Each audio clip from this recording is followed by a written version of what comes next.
Hi, this is Adam Abraham, and it's my pleasure to bring you the next installment of my conversations with Dr. Carly Nuday, author of Water Codes, The Science of Health, Consciousness, and Enlightenment.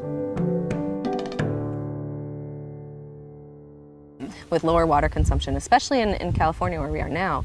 I know that's not where your farmer is, but here lower water consumption is getting to be top of the list, if it's not already, for the importance of their practice. So it's oftentimes easier, say, for a farmer to see the effects of structured water than it is even for maybe a doctor. You know, different levels of conditioning and conventions and a different approach. Mm-hmm. Well, that's the thing. Even in, that's why farming is one of the first places we are, let's say, targeting in the sense in terms of an audience. Mm-hmm. For many reasons, needless to say, environmental, but just health.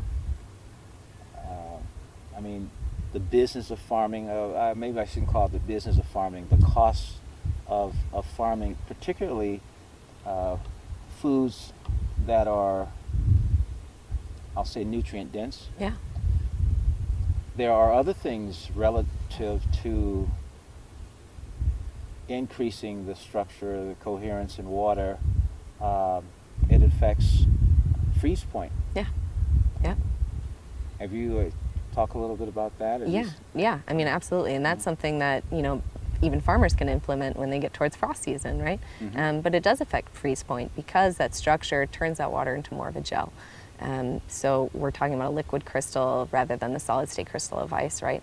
And that allows it to remain a gel. The freeze point is not static, and neither is the boiling point on water.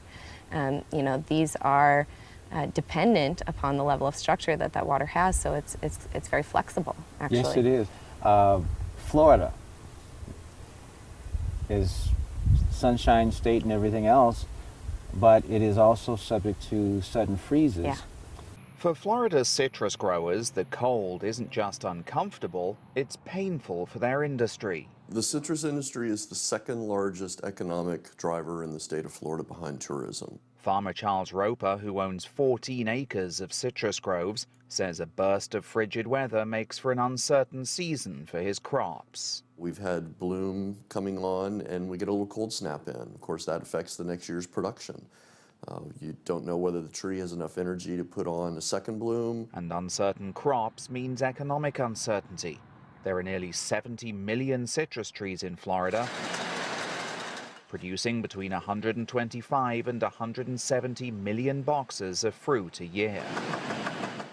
It's certain times of the year, and as I at least understand it from NPR, something I watched last year or something like that, an unexpected frost occurred and hit the citrus industry. Yeah. Decimated orchards. Decimated. Yeah.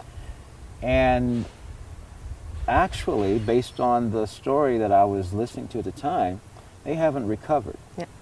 Now, part of the reason, this is a good place to talk about this, because part of the reason they haven't recovered is because they have been using the same thinking. Mm-hmm. First of all, they don't know what caused the susceptibility to the freeze in the first place. Yeah. Okay? Yeah. Water state, now we're knowing that water doesn't have to be freezing at a certain temperature, but will under certain circumstances, and won't under other circumstances. That's right. Okay? That's right. Now, however, when they went to try to bring about this recovery, at least in the story that was on NPR, maybe it's the only type of story that can get on NPR, they were using chemical-based methods to try to somehow, quote-unquote, fix this problem. Yep. And it hasn't worked yet. Yep, that's right. And that's emblematic of an approach that we take to a lot of problems in our environment. is we take a chemical approach to solving what we consider to be a problem without observing what we see in nature and applying those principles. So whether it's Silent Spring of the 60s, eradicate the fire ants, or prevent freezing of our orchards, you know, these sort of methods are not going to be effective. And when they're considered effective, that's only if we're going to ignore a certain amount of other side effects or a certain amount of other chemical things that we have to do to get the plant or the body to tolerate these things. You know, it's really like shooting first and asking questions later, instead of realizing that, you know, why are we sitting here with a gun in the first place? Mm-hmm. So, you know, and something like the orchard industry, you know, these, again, you know, these are people that are going to be very aware of the differences in their fruiting, their yielding, their resistance to frost, their resistance to pest and disease, reduced need for fertilizer, reduced need for pesticides, herbicides, and while that may limit the use of things like Roundup and may hurt Monsanto's bottom dollar, that's really what we need in order to be sustainable, in order to be productive, and in order to be healthy. If you consider even then how much vitamin content that orange will carry if it's been able to grow under structured water, you know, these are going to be a lot healthier for people. And in fact, I would argue that one of the reasons something like a raw foods diet can be very effective for people in overcoming certain diseases is because plants have a higher concentration of structured water having gone through its life force than the water coming out of their tap. Mm-hmm. So oftentimes people will go to juice over water when it comes to something out of their tap, something that has some structure of life to it, rather than something that has some structure of entropy, bulkness, fluoride, chlorine, you know, arsenic, whatever else you want to, you know, look for in there, pharmaceuticals, you know. So Sure. We've polluted virtually, you know, every water source on our planet, and I think that the answer to overcoming something like that sort of systemic pollution can only be gotten through methods of structuring. There are a couple of things, oh boy, there are a few things now that we're talking again about this that show up. Before I get to before, I'll get to the now. We talked about freezing, the freeze point. You mentioned the boiling point. There's also what we've observed is that coherent water, vitalized, structured, is more absorbent. It's absorbed more easily. Mm-hmm. It's also less inclined to evaporate. Mm-hmm. The evaporation of it, so it tends to stay. That's right. Whereas water that has it's more entropic, mm-hmm. which is really what we're talking about, bulk mm-hmm. water, mm-hmm.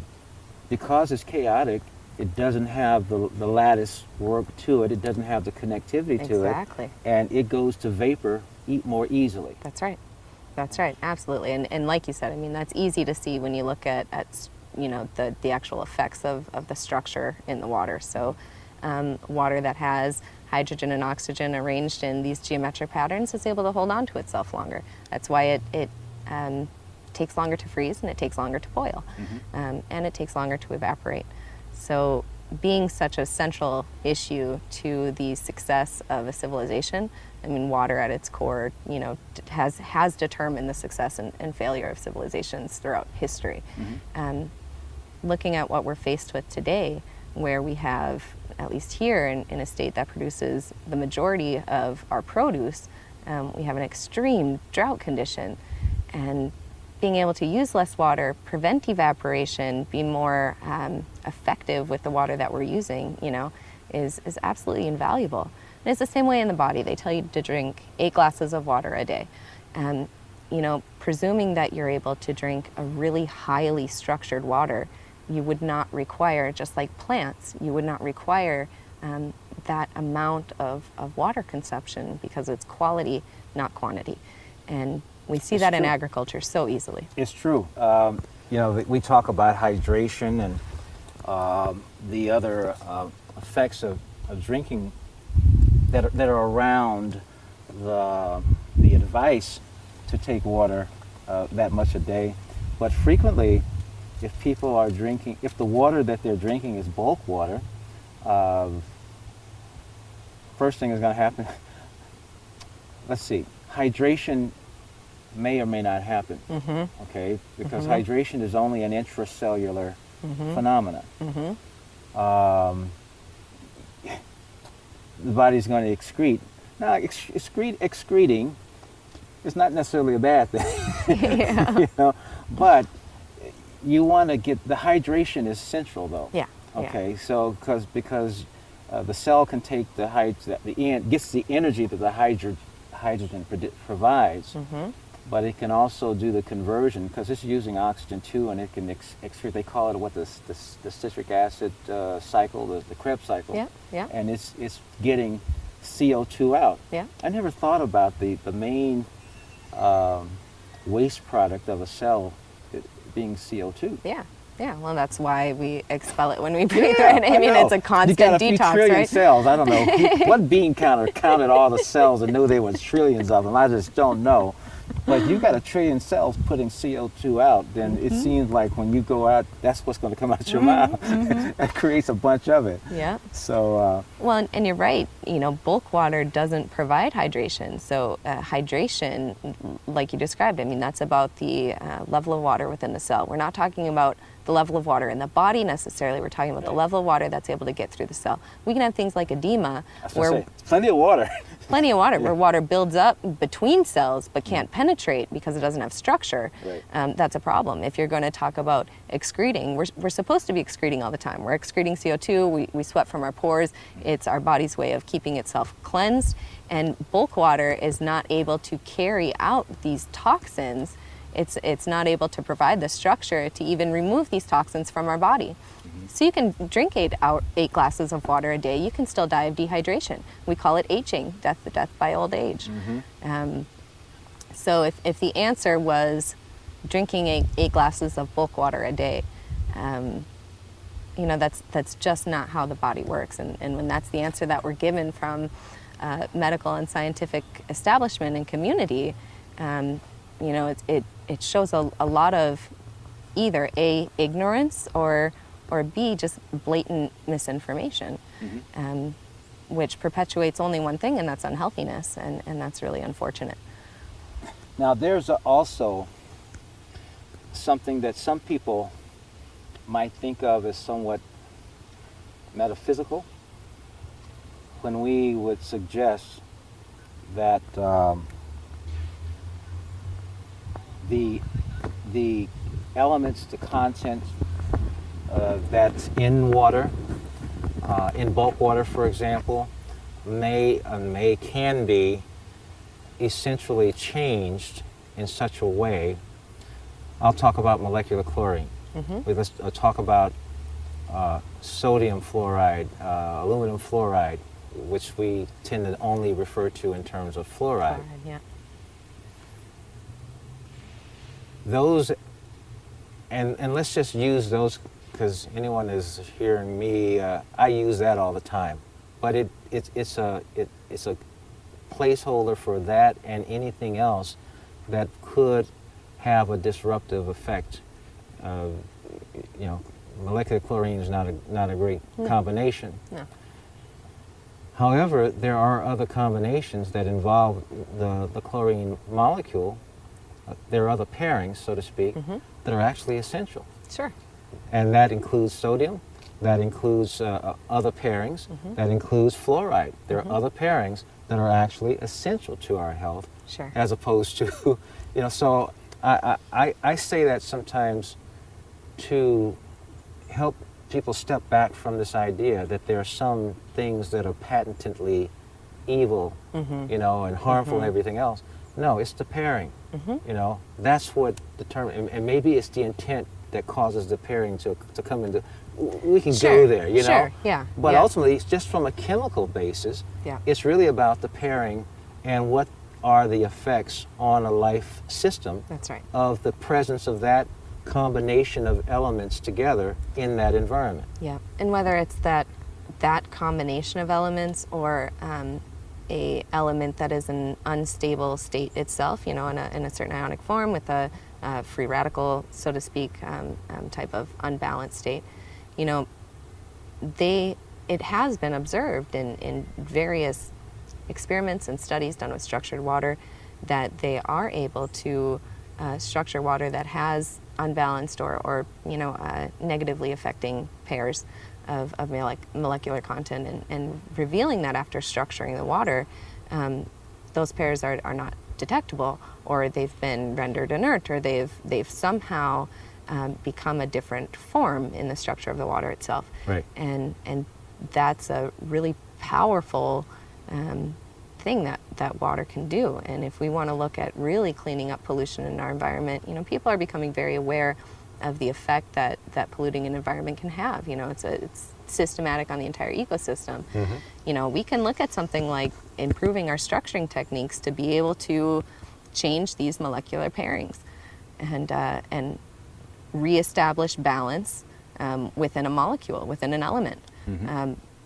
Establishing balance or balance of pairs, or even balance of a single element, is more about whether its electrical charge is in balance. And when we consider that water can generate and donate electrical charge, as you see in your voltage experiment, takes the voltmeter, it goes from 0.4 to 1.4, we're seeing the result of energy being able to conduct along geometric patterns without such a loss of resistance we see in bulk water. Mm-hmm. A loss of conductivity due to resistance. Right. Energy is not able to flow along patterns. It isn't able to be conductive. So, it's immeasurable, the amount of effect that we can have on water and our ability to clean it, restore it to a healthy function, and improve our ecology, our agriculture, and our health.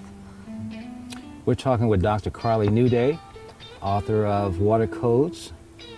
The sun has moved and is really bright in her face. And we're going to pause for a moment to get in a little bit more buffering from the tree that we're next to.